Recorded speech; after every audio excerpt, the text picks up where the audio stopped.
నమస్కారము. చాలామంది ఓపీడీలో నేను చూస్తూ ఉంటాము. లేడీస్ వచ్చి బ్యాక్ పెయిన్ ఉంది అని వస్తారు. బ్యాక్ పెయిన్ ఆర్థోపెడిక్ ఓపీడీలో చాలా చూసే common problem.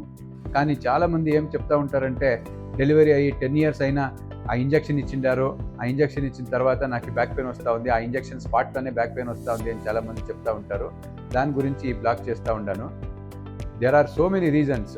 Back pain delivery తర్వాత వచ్చేదానికి చాలా కారణాలు ఉంటుంది. ఆ ఇంజెక్షన్ అనేది కారణం కాదు అని చెప్పేదానికి చెప్తా ఉన్నాను. అయితే కారణం ఏముంటుంది, బ్యాక్ పెయిన్ ఎందుకు వస్తుంది డెలివరీ తర్వాత? చూడండి, చాలామంది లేడీస్ ప్రెగ్నెంట్ అయ్యకముందే వాళ్ళకి బ్యాక్ మజిల్స్ కొంచెం వీక్ ఉండొచ్చు. దాని తర్వాత వాళ్ళు ప్రెగ్నెంట్ అయినప్పుడు బాడీ వెయిట్ గెయిన్ అవుతుంది. బాడీ వెయిట్ గెయిన్ అయినప్పుడు మజిల్స్ అంతా టైట్ అవుతుంది, బ్యాక్ మజిల్స్ పైన లోడ్ వస్తుంది. బాడీ సెంటర్ ఆఫ్ గ్రావిటీ అంటాము. కడుపు పెద్దగా అవుతూ ఉంటే బాడీ సెంటర్ ఆఫ్ గ్రావిటీ కొంచెం ఫార్వర్డ్ షిఫ్ట్ అవుతుంది. అప్పుడు బ్యాక్ మజిల్స్ అంతా పుల్ అవుతూ ఉంటుంది. ఆ పుల్ అయినప్పుడు back muscles over a period of time, అంటే ఒక 5-6 months పుల్ అయ్యి అది మజిల్ వీక్ అయిపోతుంది. ఆ పోస్ట్ డెలివరీ ఆ మజిల్ వీక్నెస్ ఏముంటుంది, అది పెయిన్గా కనపడుతుంది. అది వన్ ఆఫ్ ద రీజన్. రెండో రీజన్ ఏమప్ప అంటే హార్మోనల్ చేంజెస్ అంటాము.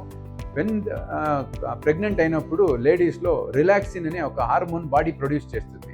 అది ఎందుకు ప్రొడ్యూస్ చేస్తుందంటే, డెలివరీ ప్రాసెస్ ఈజీగా కానీ అనే డైరెక్షన్లో అది ప్రొడ్యూస్ అవుతుంది. బట్ బాడీకి అది ఏం తెలిసేలేదు, అది నార్మల్ డెలివరీయా సిజేరియన్ సెక్షన్ అని బాడీ విల్ నాట్ డిఫరెన్షియేట్. అందరికీ బేబీని పుష్ చేసేదానికి మజిల్స్ లిగమెంట్స్ లూజ్గా ఉండాలా, పుష్ చేసేదానికి ఈజీగా ఉంటుంది అనేసి ఆ హార్మోన్ రిలాక్సిన్ అనే హార్మోన్ రిలీజ్ అవుతుంది. ఆ హార్మోన్ నుంచి కూడా మజిల్స్ అంతా లూజ్ పడిపోయి వీక్ అయిపోతుంది. ఆ పోస్ట్ డెలివరీ దాన్ని స్ట్రెంథనింగ్ అంతా చేసుకోనాల. రెండోది ఇంకో కారణం ఏమంటే, ఇంజెక్షన్ నుంచి కొంచెం పెయిన్ వస్తుంది, కానీ అది కొన్ని దినాలు కొన్ని వారాలు మాత్రమే ఉంటుంది. ఎలా అంటే, ఒక ఇంజెక్షన్ స్పైనల్ అనస్థీషియా ఇంజెక్షన్ ఇచ్చినప్పుడు ఆ మజిల్కి కొంచెం స్పాజమ్ ఉంటుంది. అంటే స్పాజమ్ అంటే టైట్నెస్. ఆ టైట్నెస్ నుంచి కొంచెం నొప్పి ఉంటుంది. మన తప్పు అభిప్రాయం ప్రకారం అది 10 ఏళ్ళు 4 ఏళ్ళు అట్లా అంత ఉండేలేదు.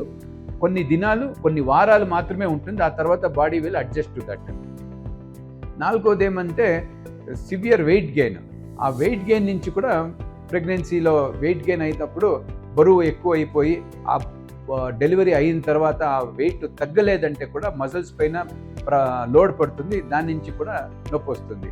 ఇంకొకటి బ్రెస్ట్ ఫీడింగ్ టైం.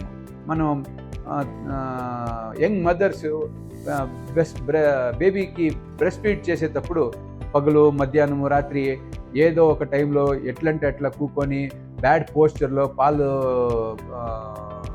ఇస్తూ ఉంటారు. దాని తర్వాత వాళ్ళకి ఆయాసంగా కరెక్ట్ పొజిషన్లో కూకోకుండా ఎట్లంటే అట్లే పనుకొనిస్తారు. దాని నుంచి కూడా మజిల్కి స్ట్రెయిన్ అవుతుంది.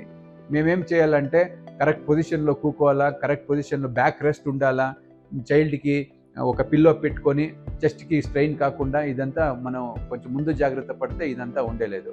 సో ఓవరాల్గా మేము అర్థం చేసుకోవాల్సింది ఏమప్ప అంటే, బ్యాక్ పెయిన్ అనేది ప్రెగ్నెన్సీ తర్వాత డెలివరీ తర్వాత ఉంటుంది, అందరికీ ఉంటుంది.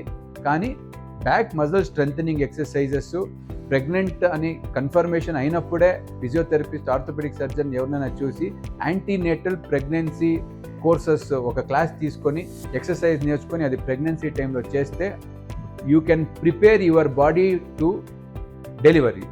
దట్ టైమ్ ద మజిల్స్ అంతా స్ట్రాంగ్గా ఉంటుంది. పోస్ట్ డెలివరీ కూడా ఆ సిజేరియన్ అయిన తర్వాత కూడా ఒక 6 వారాల తర్వాత ఆ స్కార్ అంతా హీల్ అయి ఉంటుంది. అప్పుడు కూడా abdominal muscle exercises, back muscle exercises అంతా కరెక్ట్గా చేస్తే, పాలిచ్చేటప్పుడు కూడా కరెక్ట్గా కూకొని కరెక్ట్గా పండుకోడే పొజిషన్ అంతా కరెక్ట్గా మేము ఫాలో చేస్తే మజిల్ స్ట్రాంగ్గా ఉంటుంది, పెయిన్ వచ్చేలేదు. సో అందరూ బ్యాక్ మజిల్స్ని కరెక్ట్గా పెట్టుకోవచ్చు. Thank you.